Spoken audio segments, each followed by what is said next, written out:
Here we go. Looks like we're live. There's a All live right. button Well, on my screen. it's streaming. Well, hey, we actually know how to push buttons. Well, you do, because you got the command and control center there. Hey, So number one, I've got the chair. I'm just sitting at the button for photon torpedoes. There you go. Send the photon torpedo. Okay. Hey, welcome to the Power of You, everybody. Yeah. That's Wayne Bartlett. And he is Doland White. That's right. Still. I remain Doland. We are having a great time with this Power of You series. Yeah. You know, when Dolan and I kind of, at the risk of pontificating, when we started doing this series, around the first of the year, it was just kind of, let's just talk about what, there's a lot of stuff in leadership. Let's just kind of see what we uncover. And it's been fascinating, just the amount of material that is in the domain of leadership that most people don't consider. Because when they think of leadership, and I was talking to somebody the other day about, how do you differentiate leadership development from, what is leadership? I mean, that kind of stuff. Nobody knows. Nobody really, they can't stick a pin in it. Everybody's got their own opinion. And a lot of that has to do with, there's a lot of territory that's covered when you start lifting the cover up on leadership. That being said, I think we're going to just jump right into today's topic, which is the cost of being right. Yeah, I love that title. What do you mean there's a cost in being right? How can there be a cost if I'm right? It's no, take it to the bank. I'm right. And I'm always right. And they're wrong. Exactly. Yeah. Yeah, very, very much so. Yeah, I'm looking forward to this conversation. The law of polarity kicks in real big. Right. So, oh man, Lordy. Yeah. We always start with kind of framing the issue, I guess would be a way to say this. Yeah. So from the perspective of what we're going to be talking about today, there are four, and there's a whole bunch more than this, but four major mistakes that leaders will typically make if they're not awake, if they're not paying attention. And we'll just, real quickly, we end up defending our beliefs about what's supposed to be rather than advancing the mission. It becomes more important in that case to be right than to get traction and get movement. The idea of certainty comes into play. Damn it, I'm paid to have the answers. I'm the boss here. Don't question my authority. And we can look at some of the political landscape and see this all over the world about people's need to be right about their beliefs. I'm certain that they're going to attack. I'm certain that there's weapons of mass destruction. I'm certain that. Okay, let's see where we end up with that. And I mentioned the law of polarity. If I'm going to make myself right, I'm going to make you wrong. Yeah, all of that's going to come into play. It's all part of a continuum, and then we're going to unbundle this one here. Winning arguments while losing coordinated movement. As soon as you start, planting a flag about your need to be right, you start distorting other people's realities. Yeah, I love these leaders. As you listen to this, there's a, to your point, Blaine, I love that thought. We try to whittle it down to four. You usually start like a whole bucket, right? Yeah. Okay, we got a bucket of things here now. Let's go figure it out. And generally because of things we've either seen or done. But I love that. That when the things that kind of leap out is like just that whole idea of I'm going to defend my belief. I'm gonna defend my belief, regardless of advancing the mission. This is damn the torpedoes. This is what I believe. The other thing is on 3, which is to preserve your identity. There's leaders, as you listen to this, there's an old Power of You that we did on the 5 lies. God, back at early of 2025. Yeah, it's been a long time since we've been doing this. And it's that preserve my identity. because I gotta be right. And because I gotta be right, no matter what you say, you're gonna be wrong. Because I'm gonna preserve that lie. I'm gonna put it in a jar, put the lid on it, make it airtight. Hermetically sealed on Funkin' Wagnall's porch. Hermetically, yeah. Exactly. I have some print in money. We won't get it. Which actually, Funkin' Wagnall, the dictionary. Well, it's not Right. really a dictionary, but Back in the days how of do you dictionary. Yes. we need to define the term here. Right. What do we mean by right? Oh, Well, good point. You go to the dictionary and you're going to see all kinds of stuff, but we're talking about a functional definition in this conversation. The functional definition, and it is very strongly linked to belief systems. I have beliefs about how the world is supposed to be organized, about how people are supposed to behave in the world, about how they're supposed to behave with me. I have beliefs about everything. And I know that the world is operating right when it's operating in a manner that is consistent with my beliefs. You start violating my beliefs, it feels wrong. That's the rub. And nobody likes to feel wrong. Key word, feel. Feel. And it's my beliefs. This is where identity comes into play. I am defined by my belief systems. This persona that shows up in the office is defined by his or her belief systems. I'm the kind of person who, I'm the kind of person who won't, I'm the kind of person who can or can't. Those are all belief systems. And if you start pushing the envelope a little bit here, people kind of go, well, wait a minute, that's not me. Back up. Press on that. And we'll get into that. We talked about some of the symptoms, but yes, so symptom one, right? Meetings feel like debates, not design session. And just in leaders, the word meetings is generic. Insert conversations in there. Yeah. You're right. When you step into a conversation, and by the way, in the business world, I had a great conversation with an old friend yesterday. I'll give him a shout out, Terrence Maloney from ServiceNow. Good to see you, dude. But when we were talking about meetings, and when you're stepping into those moments where you're having a conversation, you're having discourse, right? It's like a debate, not a design session, which is a meeting. We'll talk about the definition of leadership.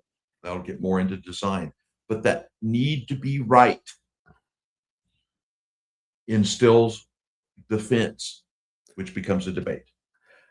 And again, in the meetings, generically speaking here, almost all of the conversations you find in most meetings is about people defending a position or trying to convince others of the rightness of their position. And the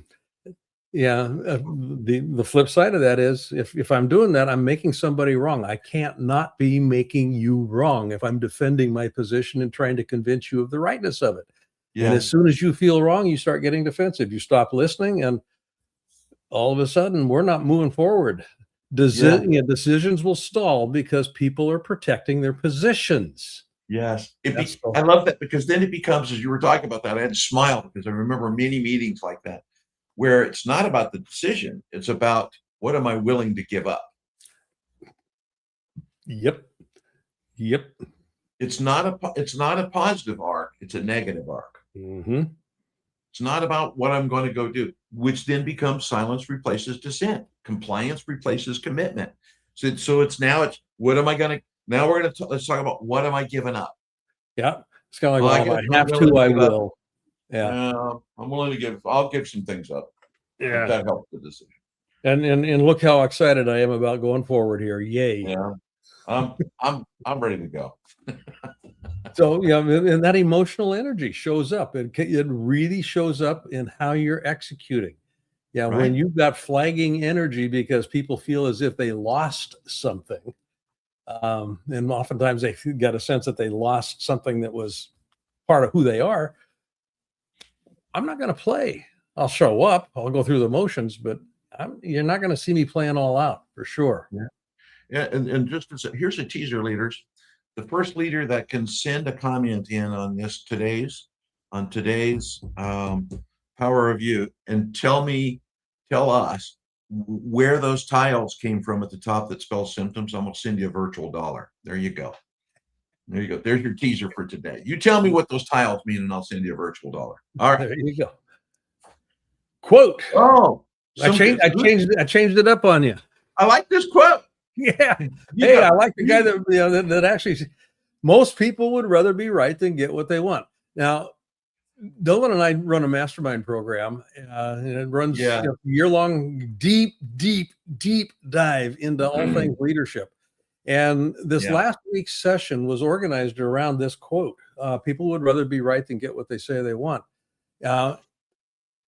In our experience, and we've got about 90 years worth of experience working in businesses and organizations. The universal human affliction is the need to be right. And it is universal. It is universal. And most people would rather be right than get what they say they want. And I want you, those of you that are listening right now, check in with yourself. Check in with that last disagreement you had, that last argument you had. It wasn't about logic. Yeah. Communication is biological. It's not logical, but we will try to defend a position with logic, and we start making people wrong as a consequence of that. And it becomes, I have to be right here. Yeah. I would rather be right about this and get what I say I want. Now, that's not logical, but feeling is driving the process. And this is the cost. When we start talking about the price of being right, here's where you start to look. Where would you rather be right? And what's all that about? Then get what you say you want. And that what you want is what we're going to look at next year, which has a lot to do with how we define leadership. Very much, very much. I love this quote too. My first reaction when you put that up there was go check the toothpaste tube. Just go check it. Another power review right there, all about toothpaste tubes. Later, another one will do. But just go check the toothpaste. Schedule a chat with us. We'll tell you about the toothpaste tube. Yeah.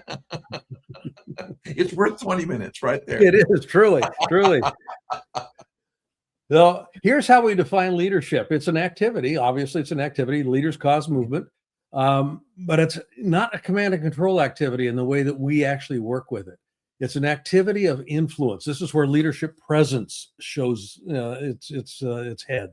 Yeah. How do you enter the room before you ever open your mouth? What kind of movement are you causing? That's the influencing dynamic. It's an energetic. And the intent of influencing effectively is to co-create. Ownership transfers. It's not just my idea anymore. It's now our idea. So you have to be willing to let go of being right about a whole bunch of shit. Clinical term there. In order to create that, co-create that. Which leads into ideally coordinated movement, because you're going to be moving people into unknown territory if you're working this thing well. Places we've never been before, doing things we've never done before, taking on challenges we've never experienced before. We're going to step on each other's toes. Guaranteed. You're going to step on each other's toes. How do you coordinate in that sort of a dynamic? And it's all in pursuit of this worthy ideal notion. Yeah. And I love that kind of how that flows, because that's a thing. We find that consistently in our coaching with clients and in the work that we do in the mastermind. I just finished a call with one of our mastermind members, and where the ideal was high on the list of the conversation. Really, let's go back to the grounding. Leaders, as you think about it, where the ideal, this isn't your vision, this isn't your goals, this isn't your objectives. This is the answer to, and it's right here on the slide. This is the answer to what matters. What matters is the easiest way to think about it is what inspires you. What is inspirational about the movement that you're going forward? When you're thinking about, we're going to have a 10% price increase or a 10% profit increase, we're going to grow our revenue, or we're going to add 100 people. Those are all very, very important things for your business. It is that tail end of that sentence that is the worthy ideal. And we do these things for the sake of an inspirational reason. It's not a philanthropic statement. It is the statement why this matters. That is where people ground and people connect. Without a worthy ideal, without that for the sake of what in the body of your organization, your team cannot connect to the destination. Yeah. The destination is not the objective. The destination is not the objective. It's the experience that kind of comes with that, that process. A 10% revenue increase, great. You need to have, you want to grow for the sake of what? As Doland is talking about here. Why does it matter? What difference does it make? What do you get to have, do, or be that you wouldn't get to have, do, or be if we didn't move in that direction? That's what we're after here. So there's a reframe that takes place here when you're starting to think about creating movement, and you don't do it by being right, by just insisting that this is the way it is. That insistence will people connect through vulnerability. An interesting way to think about this. And vulnerability has to do with, there's an opening here. There's a place where you kind of create space for exploration. This is the co-creation. And this is also the influencing dynamic here. We disconnect through certainty. We connect through vulnerability. We disconnect through certainty. Leaders don't create movement by being right. Yeah. They create movement by aligning around shared meaning. This is, for the sake of what? Yep. What does this mean to you? Yeah, I love that, because without leaving that aligning around shared meaning, I think it's a hard challenge, I think, for leaders, because there's that moment where, as a leader, it's easy for us to be in a hurry. Yeah. And we seek answers to it's a very short word. You got it. And it's that question, you got it? And the answer is, I got it. I got it. Without aligning around and shared meaning is that exploration. What does it mean to you? And those three bullets: safety, curiosity, and clarity. And in that exploration it's in the exploration of shared meaning that occurs, where people can act, they can question, they can ask questions.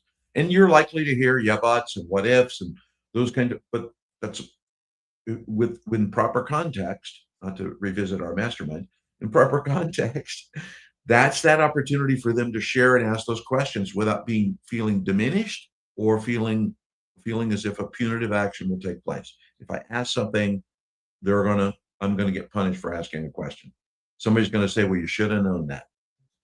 And curiosity, and remember, and I love Blaine when we talk to our clients about this, about the definition of a business, right? It's merely a collection of people in relationships. Yep. And perspectives have got to be, because my perspective is going to be different than yours. Which I want to know about. This is where the value of diversity really comes into play. But it's kind of like you're thinking that. Tell me how you got there, because that is so opposite of what I thought was going on. Tell me how you got there. Not is that's wrong. Just connect the dots for me. Right. So in that case, it's. Leadership is not the defense of a viewpoint. It's not the defense of a position.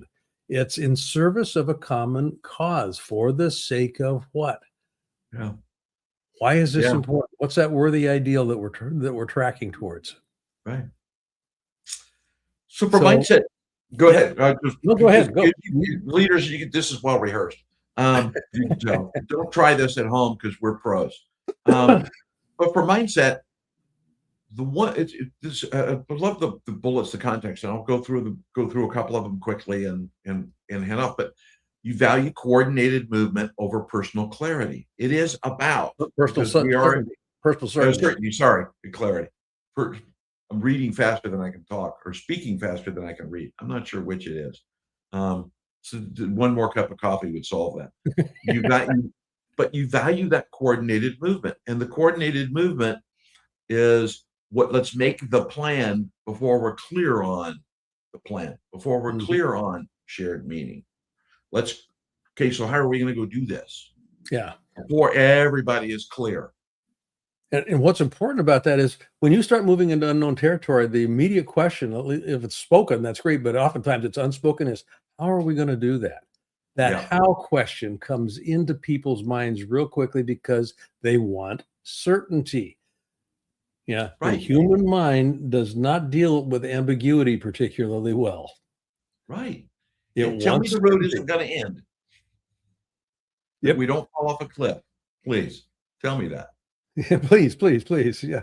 And we end up treating disagreement because, again, back to the point of different perspectives. This is just a data point. It doesn't imply that, yeah, I'm at risk. It's just, yeah, we talk a lot in the work that we do with our clients. When you encounter difficulties in a relationship, when you encounter difficult conversation, that speed bump, so to speak, is just a signal that's a time to have a deeper conversation. It doesn't mean anything's broken. Right. And how you Right. have that conversation makes a difference, which is where you end up beginning to suspend attachment to your preferred point of view. I don't have to give it up. I just want to let go of the attachment to it, put it in a parking lot here. Now let's explore. Because what's in play here is advancing the mission rather than being right. Again, remember, Yeah. most people would rather be right than get what they say they want. You have to, as a leader, be focused on advancing the mission. What is it that you're after here? Yeah. And I love that because the word right is very egoic. Yep. There's a nature when I'm right, I sit up tall. Leaders try that. Think about I'm right, and your spine goes up, your shoulders go up, your chest goes like I'm right. Righteous. I'm in. When you're wrong, what happens? And this is a age-old thing. We kind of shrink down. What do you mean I'm wrong? And hand goes up. So it's very, very egoic. What do they think? Measure the wind by alignment and elegance. Blaine and I talk a lot about ease and elegance and the definition of ease and elegance in business. We won't get into all of that today because that's a whole nother power review. Yeah. But when you're measuring wind by alignment and elegance, not dominance. Yep. Dominance is command and control. Yep. You want to make room for exploration. Yeah. So how do you go about doing that? Well, there are behaviors. Yeah. Everything gets organized around how people behave. Doland mentioned all an organization is a collection of people that are in relationship. It's kind of like, and well, to the degree that the relationships are working well, you got a pretty good shot at being successful. Yeah. But nobody pays a whole lot of attention. I say nobody. Most people, most leaders aren't schooled in how to curate and foster high quality relationships, and not just interpersonal, but relationship with vision, relationship with for the sake of what, relationship with work process, relationship with the chairs that people sit in. All of those things are relationally informed. So when things start to go off the rail, that's when people start feeling the need to be right, because being right is a way to get ourselves back to status quo. Mm-hmm. So when you feel that need, and this is a governing mechanism here, when you start to feel that tug about pause, just take a time out. What's going on here? What do I need to be right about? And is it serving us? What's that outcome that I'm really committed to? So that tug of just feels wrong. You have to bring back into play real quickly here. What's the outcome that I'm tracking for? Not what's the feeling that's going to derail me. Yeah. So the more you can articulate that, and this is a really interesting neurolinguistic approach here. But if you can name the attachment driving your position, it moves from inside you to outside of you. And if it's outside of you, you have a lot greater facility in managing it. Right. As long as it's inside, it's going to be running rampant. Yeah. And I was going to say, I love that. Leaders, by the way, screenshot that slide and put it in your notebook, journal, whatever you're going to do. So as you're walking into conversations or meetings, pull these things out and ask yourself these questions before you enter the door for the conversations. But I love that about naming the attachment. I was thinking about that. It's that deep only because when it's the pause is great. Why do I feel that way? What outcome am I really committed to? What am I looking for? Which can still hook to being right, but it is that attachment. What creates that? And call it out and name it.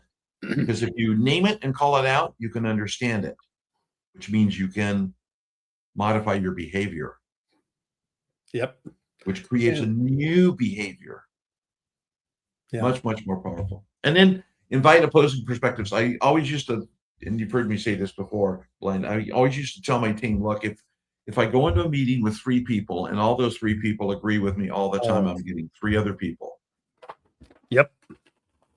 I'm in the wrong room. As long as you don't tell me I'm short and overweight, we're good to go. But if you tell me that, I'm coming for you. So nothing I can do about that. Yeah, exactly. That point, now you're going to piss me off. That's a technical term too. But opposing it, but invite those perspectives without defensiveness. And defensiveness harkens back to the slide before where we talk about be willing to create that environment, and you have to be authentic about that. Yep. So they know it is a trusted environment for vulnerability. You're vulnerable enough to hear an opposing perspective and then weigh that and ask the appropriate questions. And then, of course, we've talked about shared meaning, but shared meaning, the most important part of that is personal victory. Yes. Yep. Anyway. I'd rather be right than get what I say I want. Yeah. Personal victory. Yeah.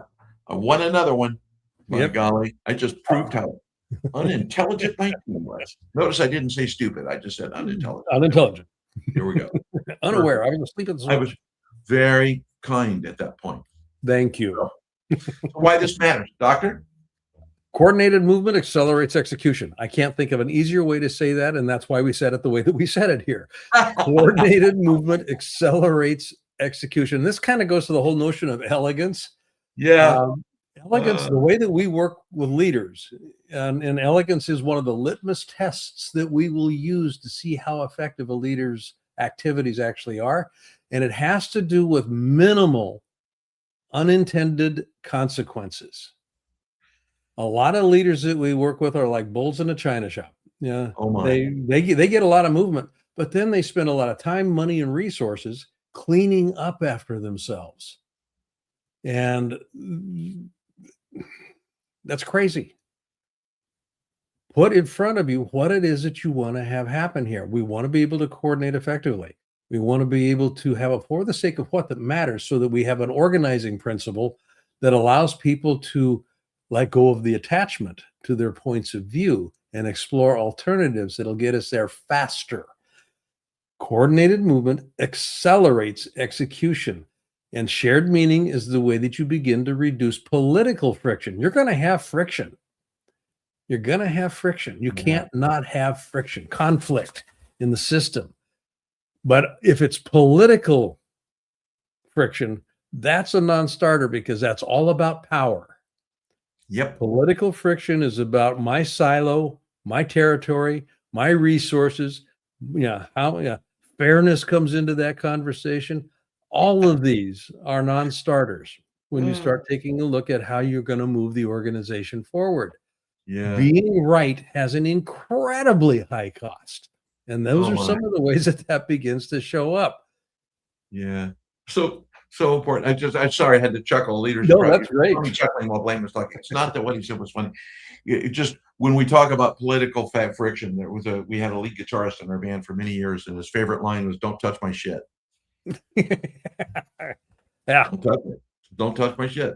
Yep. And it is that, because whether you're leaders, because it is a collection of people in relationships. You are in an environment where some people will be seeking advancement. So shared meaning is very important.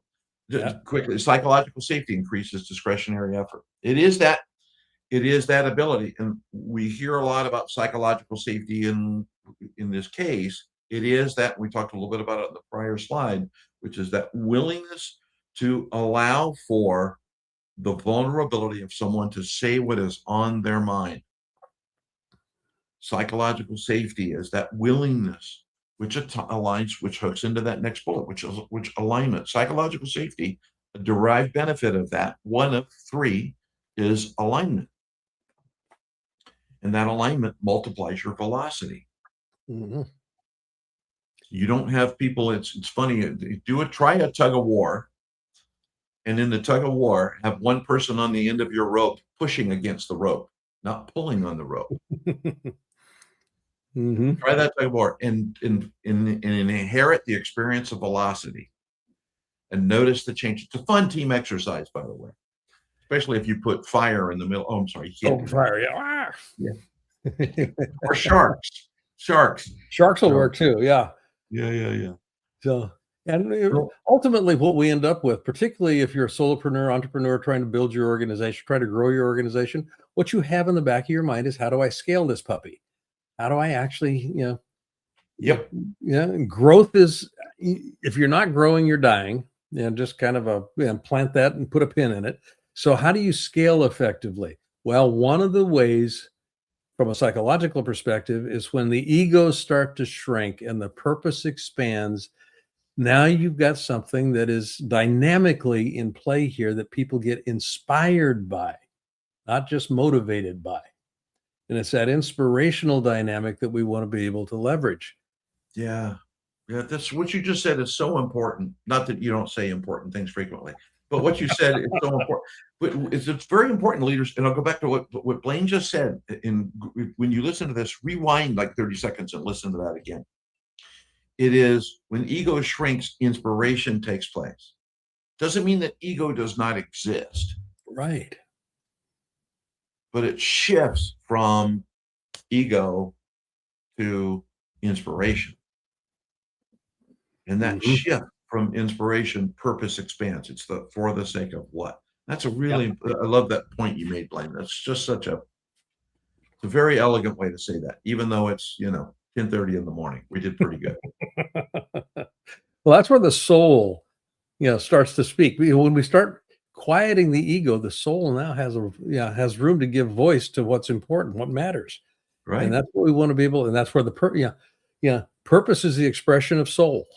That's what we're looking at. Yeah. I'll give a shameless plug there. By the way, that happens to be the name of our mastermind, Soul of Business, by the way. By the way. Come find it and we'll teach you what that's all about. Show you what that's about. All right. So we've been talking about attachment. Yeah. Yeah. It's kind of like, I feel that tug. What are you attached to? Where are you protecting certainty? That's one, again, I mentioned, people disconnect through certainty. They connect through vulnerability. Certainty is a function of an egoic need to be right, and an egoic need to be right. So I'm protecting my ego. Right. I'm protecting my sense of identity. And that's what we're looking to, when we start, lifting the cover up on this whole dynamic of attachment. It's all in service of protecting the ego. Yeah. That's all it's about, is protecting what I believe to be right. Yeah. Yeah. Just to define the term with the term. One more time. One more time for feeling. One more time. So what starts to come up, and this is the title of this particular episode of Power You, is what's the price? There's a cost to being right. So what outcome am I sacrificing? Are we sacrificing when we're being right rather than focusing on what we say we want? And if you chose alignment over being right, now, what would change? Well, first of all, you're going to feel something. I'll guarantee it. You're going to feel, this feels off. Now, language makes a difference here. Concomitant with the term right is wrong. Right and wrong. Both of those are values declarations. Good and bad come into play. If it's right, it's good. If it's wrong, it's bad. Right, wrong, good, bad. All of that stuff comes into play, and it's about values. That's where you start looking at what you're attached to. It has feelings associated with it. So one of the invitations that we work with our clients is start paying attention to your language. And this language, both how you actually vocalize it, but also how you think internally, the language you use for yourself when you're talking to yourself. And change the words right, wrong, good, bad. Change those words. Replace them with working, not working. This is working. This is not working. You will begin to notice that there is less attachment when you're using that linguistic structure. And that can be a game changer in your organization. Oh, yeah. So powerful. I would challenge leaders. There's a bunch to take away. This power of you is really good. Not that they're not all really good. I think I say that every power of you. Yeah, they're all good. They're all good. extraordinary. But take that away. If you take anything away, take away that approach. Yeah. Because when that need to be right or wrong is inherent. We're brought up with right or wrong. Mhm. Yep. And take that working, not working. And I think if you experiment with that, I think you'll find an amazing result. Just to use that word. As a universal affliction, the need to be right is what most people are attached to. Yeah. The need to be right. We see it all. That's what we're attached to. We see that in many, many, many forms. So awesome. So what do you do with this stuff? Yeah, what do you do? Integration. And this is just a quick reference, like grab the slide, right? Which is the mistake. You defend belief instead of advancing. Mindset, your value coordinated movement over personal certainty. And you leverage this slide. This is just a quick reference slide for you to have. And this is a new idea. So here you go. Here's a reference slide. Yeah. And again, things work in polarity. So you defending beliefs or valuing coordinated movement. So just kind of play with it. Yeah. Again, take a snapshot of this one, blow it up, use it as a screensaver. Where am I at? Sure. As I start thinking about moving my organization and myself down the road here. Yep. There you go. The big win that we're after is that for the sake of what? Remember that being right, the need to be right, is all about identity preservation, ego preservation. Mm-hmm. That's what it's about. Coordinated movement builds legacy because it's actually focused on a for the sake of what that matters. That people say that was important, that is important. We did that. Wow. That's legacy conversation. Yeah. That's what we're after. I'll just put a ditto on the end of it. So ditto. There you go. Good. And leaders experiment with that. But really, really, with all in sincerity, experiment with what we've talked about here today. I think you'll find a new adventure, and it will help you shape how you think. And the intention behind the Power of You is, and Blaine mentioned this earlier, was we started these with the intention of how do we give back to the leadership community to offer what we know or what we've experienced to help you be a better leader. And go try it and let us know. And one way you can let us know is schedule a chat. Yeah. Schedule a chat. That was a smooth segue, wasn't it? I like that segue. We're getting good at this. Very smooth, very smooth. Just slide it right in there. Slide it right in. But that's elegant. That was ease and elegance. That was easy. Yeah. But just schedule a chat. We're happy to have a chat with you. Every individual has a unique need. Businesses have unique needs. So it's not about coming to a chat to hear a pitch or a chat it's about exploring, where are you? What are you doing? What did you take away from this? Yeah.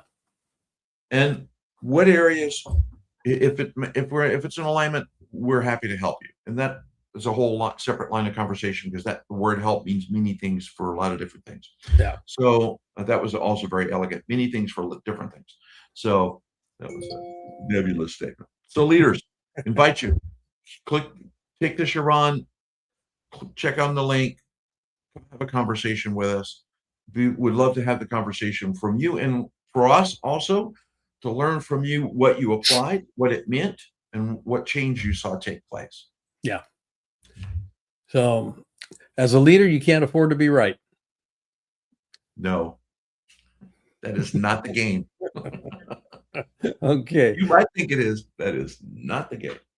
So, folks, thank you for listening. I appreciate it. Doland, I love doing these with you. This has been a good one. This has been a very good one. A lot of fun. All right, leaders. Okay. You know what to do. We'll see you next week. Power of You, a regular weekly conversation between Doland and Blaine. That's right. Not that we accomplish anything, but we sure have fun. Give us a call. We're here. We'll talk. Take care. Have a good day.